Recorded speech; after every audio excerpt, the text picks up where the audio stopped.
Allez, on enchaîne maintenant avec le deuxième trophée. C'est le trophée de l'événement de l'année 2017. Et pour le remettre, la marraine de ce trophée de l'événement, c'est une immense championne de judo. Voici en images une partie de la carrière et des combats de Gévrise Eman.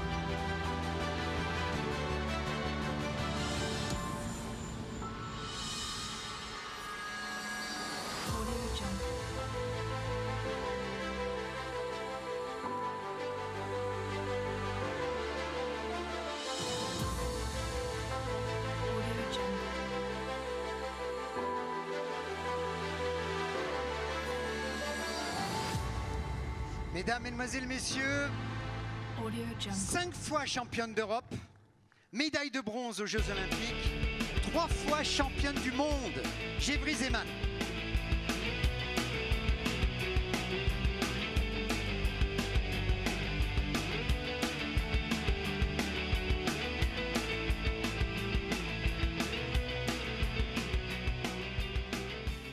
Palmarès extraordinaire. Et on retrouve là les... Hein, J'ai triché avec les talons. Ah oui, d'accord.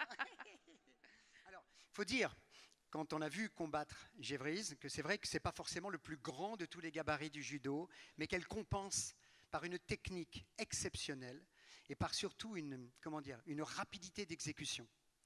Oui, c'est vrai que comme je suis plus petite que mes adversaires, il a fallu que je m'adapte. Et j'avais un judo qui était porté beaucoup sur les seoinage, qui sont des mouvements d'épaule. Et l'une de mes particularités, c'était de descendre assez vite sous le centre de gravité de mes adversaires. Et mes qualités d'explosivité ont aussi fait le reste.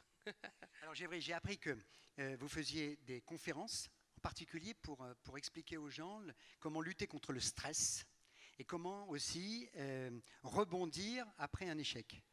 Oui, effectivement, c'est vrai que le sport de haut niveau m'a appris beaucoup et c'est vraiment une très très belle école de la vie. Donc je mets en place des conférences au sein d'entreprises ou d'organismes publics ou privés et j'interviens sur des thématiques comme la gestion contre le stress ou comment gérer la concurrence parce que dans le haut niveau, la concurrence est au maximum et qui plus est en judo, c'est un sport où il y a une très très grande incertitude.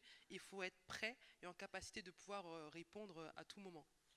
Je ne sais pas si vous connaissez en détail les compétitions de judo, mais par exemple, il faut savoir qu'aux Jeux Olympiques, tout se passe en une journée. On commence le matin pour aller jusqu'en finale le soir, ou souvent alors le soir quand c'est retransmis à la télévision en direct, et c'est toujours retransmis d'ailleurs, sur France Télévisions bien sûr, mon ancienne maison avec des finales qui sont vers 22h, mais ça commence très très tôt le lendemain. Un petit mot sur l'un des moments les plus durs. On est un peu obligé d'en parler, mais en particulier pour rebondir après, sur 2008 Pékin, où vous avez été éliminé au premier tour, Gévrise. Oui, c'était très difficile pour moi parce que j'étais championne du monde en titre. Une des favorites. Une des favorites, numéro 1 mondiale. Et donc j'arrive aux Jeux Olympiques de Pékin, c'était mes premiers Jeux Olympiques. Et là, effectivement, je tombe au premier tour face à une Espagnole qui était vraiment très forte ce jour-là. Et c'était, pour moi, c'était un grand moment de ma carrière parce que j'ai perdu, mais en fait, ça m'a permis de grandir. Et c'est à cette période-là où je suis vraiment devenue maître de ma performance, au centre de la performance. Et c'est ce qu'on demande à tous les sportifs de haut niveau. Et moi, c'est ce que je dis aussi aux jeunes athlètes que je coach aujourd'hui. L'important d'être maître de sa performance et de savoir où on va. Et derrière, ça m'a permis de me construire en tant qu'athlète et en tant qu'individu. Et c'est là où j'ai décidé de changer de catégorie de poids. Et c'est vraiment une fierté parce que je suis la seule actuellement à être championne du monde dans 2 catégories différentes, mais en étant descendue de catégorie de poids. Donc, Gévrise Eman, je le disais, 5 fois championne d'Europe, médaille de bronze aux Jeux Olympiques de Londres et 3 fois championne du monde en 2007, en 2011 et en 2015. Vos applaudissements.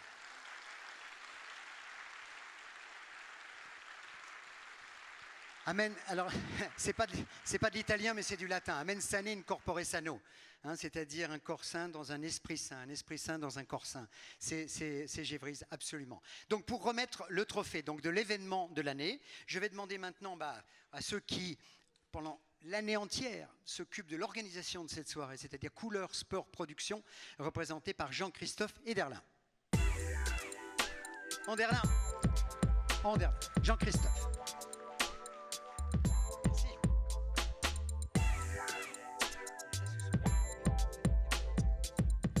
Jean-Christophe, Couleur Sport Production, l'organisateur de cette belle soirée. Salut Jean-Christophe. Un petit mot sur Couleur Sport Production. Donc, bonsoir à tous.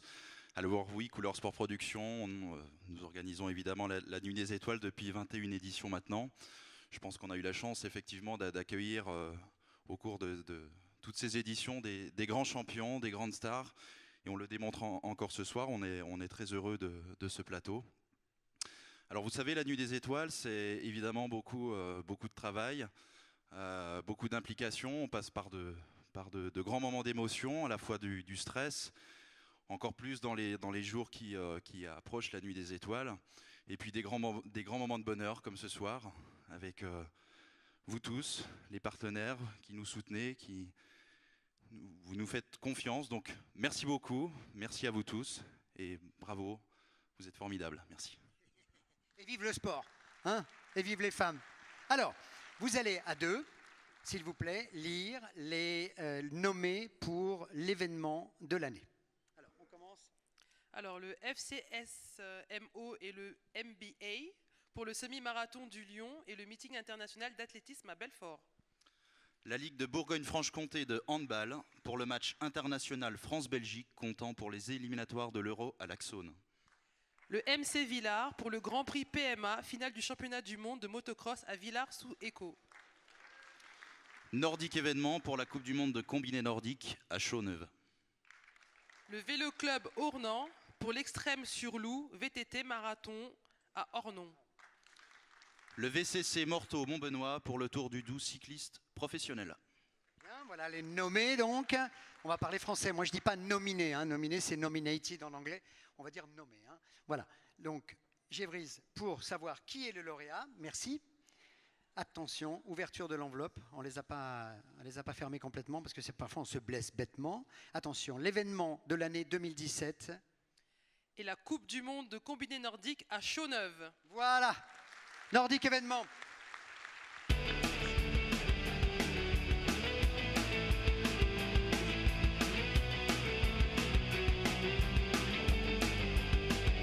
Donc c'est l'organisateur, le directeur technique Joël Panier qui va venir nous rejoindre. Nordique événement, la Coupe du Monde de combiné nordique à Chaux-Neuve. C'est un rendez-vous absolument incontournable. Salut. Un mot. Bah, j'ai pas trop l'habitude des plateaux. Mais nous non plus. Hein. Non, je suis assez fier de représenter 500 bénévoles qui organisent cette manifestation tout au long de l'année. Et donc c'est une manifestation sportive mais extérieure en hiver, donc souvent pas facile à organiser.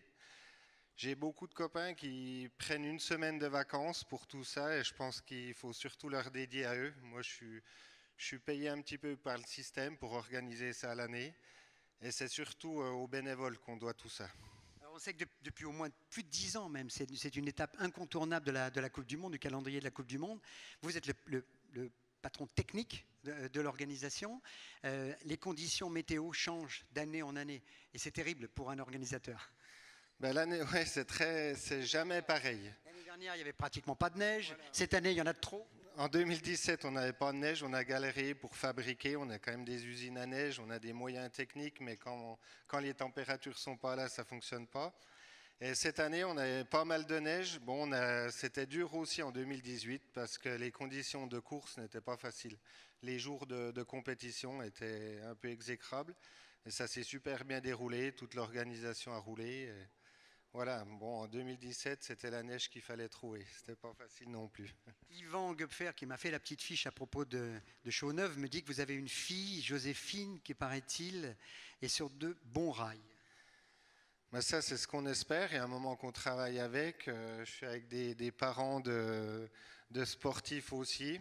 Donc oui, j'ai la chance d'avoir une fille qui fait du saut à ski. Et bon, on espère un jour la voir avec les grandes.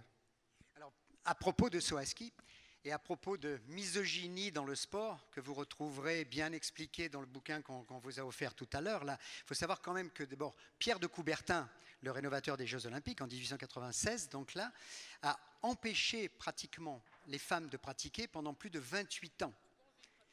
Hein, oui, je peux enlever le pratiquement, parce qu'il y en avait quelques-unes, mais bon, il a fallu attendre les Jeux d'Amsterdam pour que des femmes participent officiellement en gymnastique et en athlétisme. Et aussi pour les Jeux Olympiques d'hiver, et c'est pour ça que je reviens à ce que disait Joël, il a fallu attendre Sochi, c'est-à-dire les avant-derniers Jeux Olympiques, pour avoir les femmes qui puissent sauter au grand tremplin.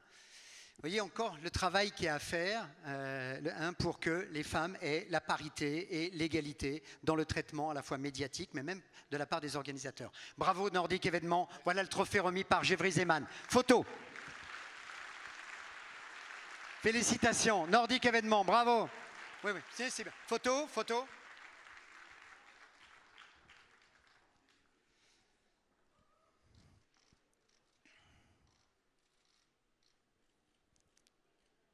Bravo, félicitations. Félicitations.